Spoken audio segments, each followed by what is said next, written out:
Speech off. Hi guys, welcome back to my channel. So I'm here to do another part of questions I always wanted to ask sighted people. First of all, before we even get into that, blind people moment here. I slept with my light on all night because I filmed yesterday and I forgot to turn it off, and nobody turned it off for me. Sometimes my parents will do that. If they see it on, they'll ask me I don't know, if they pass by, do you need the light on? And when I say no, they'll turn it off because I forget that it's on. So yeah, your electricity bill is going up because your blind child left the light on when she wasn't using it and never really needs it, apart from filming. So that's nice. Anyway, on to my questions. First question: why is TV a social activity? I kind of talked about this in another video where I talked about all the TV shows and just my history with TV in general. But I really need to understand why people like to do this as a social activity. Because I get it when you're a kid and you're singing the songs and you're dancing with the music and you're doing TV is interactive, or it should be. But once you hit adulthood, it's I don't know. It's always sort of been an ongoing argument with my parents that I never want to watch TV with them. But first of all, I don't want to watch TV with them because they fall asleep during movies and I have a problem with snoring, okay? I've recently heard that this condition, where you have a problem with certain noise, has a name. But I already forgot the name. Synophia, or I forget, whatever. But the point is, I feel literal rage when I hear snoring. It is, I don't know what is wrong with me, but I picture doing, well, maybe I shouldn't say what I picture doing when I hear somebody snoring because it's not PG or even PG-13. But I hate snoring, and I've always been like that. And so when I cannot be in the same room with the sleeping person, I want to throw something at them. Yeah, okay, there you go. That's the most harmless way to describe my feelings when I hear somebody snore.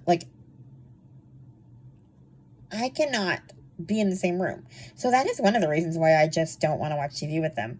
But aside from that, even if they pinch themselves to stay awake during a movie that we're watching, I just don't understand what the point is of watching TV with someone. I am all for discussing whatever we watch, after. But I need to concentrate when I'm watching a movie. The only fun I get out of watching a movie is if it's not audio described and they have to describe it for me. But other than that, if it's audio described, I'm into the movie and they're asleep. And I'm just now I'm just mad at you because you're asleep and you're snoring. I could have watched this movie by myself and saved myself a bunch of rage because you're snoring.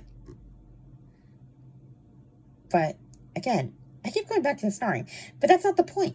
My point is, why is this a bonding thing? We're just sitting in a room, not talking to each other, watching TV.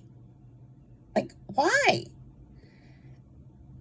And it's always just been, a thing where they're you don't want to spend time with us. And it's I do, but why do I want to do it watching TV? I do that by myself. I have my TV shows, and I watch them, and I like watching them, but that's a solitary activity where you're sitting and doing nothing, maybe with a bowl of popcorn, and you're watching TV. But I never really understood what the social part of it was. Why is this a thing people want to do together when you're not interacting? I don't know. I guess I don't see the point of being with people unless I'm having a conversation with them. Because I also feel the same way about parties. I hate going to parties where there's really loud music. If I can't hear you to talk to you, there is no point in being there for me, except that I have a headache from listening to your stupid surround sound speakers, or DJ speakers, or whatever they're called. All I hear is blasting music, If I have to yell over you, I don't want to be there. Like, that's just what it is. I can listen to music with headphones and be way happier than I am at a party with a million people bumping me and listening to really loud music. Which again, it goes back to my question, why is this a social activity when you're not actually interacting with anybody socially? I understand why we have to go to the movies for some movies because they're barely coming out, so we want to see if they sell and all that. And yeah, I'll go if there's a movie that I want to see. Like, guess. Honestly, I also hate going to the movies just because people are mean. Sometimes I'll ask for clarification on a scene, and people will hear me talking, and then they'll make snide comments. But, yeah, like, I just don't see what's so social about it. Like, why would you go on a date to the movies? You're just sitting there watching a movie. I mean, I guess, I've heard that some people say that the fun of going to movies is kissing in a dark theater. But it's like, why is that fun? Go, I don't know, somewhere else and do it? Or we don't have to watch? You know, not in a public place?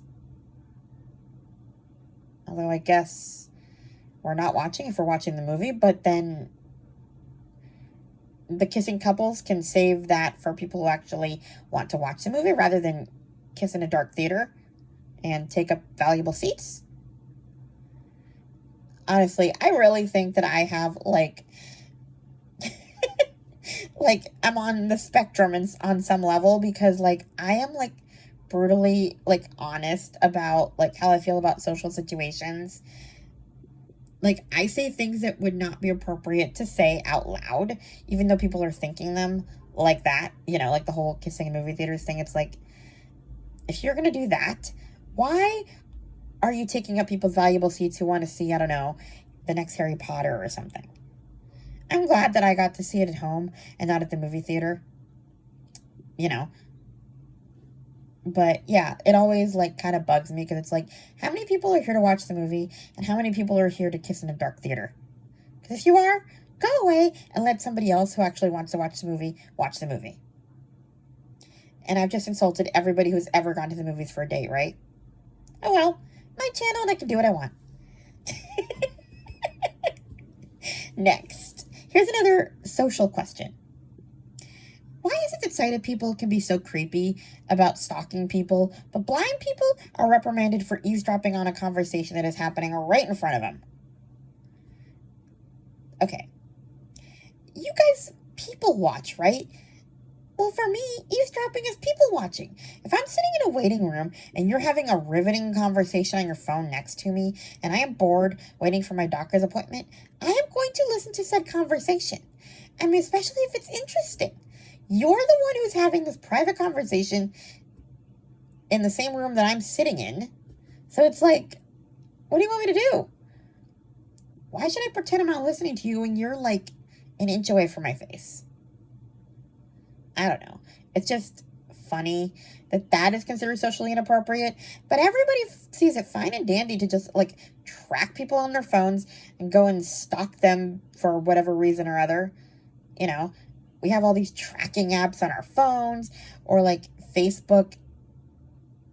You go and stalk people on Facebook and just, I mean, we've gone to being private investigators ourselves. We used to, like, hire private investigators to find out if our partners have been, like, cheating on us. Now, all we have to do is, like, track them on our phones and, like, go and find them and find out and peek in windows and be creepy about it. There's even an app called Find My Friends on Apple, which I find real creepy. Like, that now we actually have an app that encourages this creepiness. And yet, me eavesdropping on a conversation that's happening 2 feet away from me is considered wrong. Explain that to me. Why is it that you weird-sighted people can peek in people's windows and stalk people whenever you want, but me eavesdropping on a conversation that is happening next to me is wrong? I need clarification, because it doesn't make any sense to me. Also, I don't know. I guess maybe just because it's obvious. I don't know. Like, if I'm really into a conversation, I'll find myself leaning forward And, like, you can practically hear me listening or see me listening. My ears are probably wiggling in anticipation. I'm not a subtle eavesdropper. I get that. But, I don't know. I think I actually try to be more subtle with family. That's the really funny part, is that, like, family doesn't realize half the things that I can hear when they're talking. But then again, I also don't think I'd like it if family started wising up to the fact that I have a bigger brain than they think. It's kind of nice being the one they think is clueless, because they'll say anything in front of me. It is wild. I know half the family gossip because people think that I don't pay attention. When in reality, I'm sitting in the room with my headphones on, listening to absolutely nothing while the whole family gossips around me. It is way more interesting than, like, them knowing that I can hear what's going on. Ew, my dad's home. I have to close the door. I'm disclosing family secrets.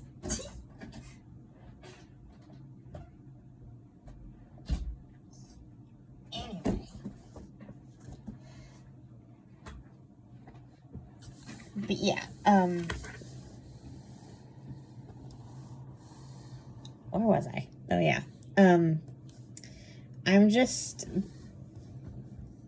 always kind of like listening into conversations around me, and people don't often notice it in my family. And, like, a lot of my friends say, like, you need to make them kind of see you as a person or a whole person, and, you know, not like a baby. And it's like, I get that, but there are advantages to being seen as a sort of slower disabled one. So in some ways, I don't really want that to change. Then I'd miss out on too much info. Harriet the Spy would have been way more interesting if she'd been blind and listening to people's conversations, because they'd say anything in front of her and she could write it down in her notebook. Anyway. Next question. How do you guys feel when I make blind jokes on videos? It's kind of one of those topics that's sort of controversial with people. Some people love it, and some people are deeply uncomfortable by it. I do it because I think it's fun, for one thing. I like making jokes like that. Like, I love seeing someone and they're like, nice to see you. And I'm like, I've never seen you before. And, like, it takes them a second to figure out that, I mean, I've never seen you before, like, with my eyeballs. It's really funny. Like, the shock factor of it, but then, like, they find it funny, especially when they don't get it right away. It just makes them laugh, and it makes me laugh. And in my opinion, it makes people more comfortable talking about blindness when I just talk like that, like, where I make funny jokes about it. I don't know. I think humor makes situations more comfortable, less awkward, and just, it gives people permission to say the dreaded B word, blind. Because, I don't know, they find it uncomfortable unless they know that I'm comfortable talking about it. But, I don't know. I feel like it's so obvious that when you don't talk about it, it's like we're ignoring something that is, like, blatantly in front of you. It's the elephant in the room, or the pink elephant in the room, as they say on Sister Wives. If you don't watch Sister Wives, you don't know what I'm talking about. Whatever. My point is just, you know, it's just they find it uncomfortable to talk about it, and I think that makes them comfortable to talk about. And I also do kind of enjoy the shock factor when people are genuinely appalled that I would make a joke like that, because they think I'm, like, irreverent or something. People also think that I do it as a defense mechanism, but I genuinely don't. Like, I have zero feelings about being blind.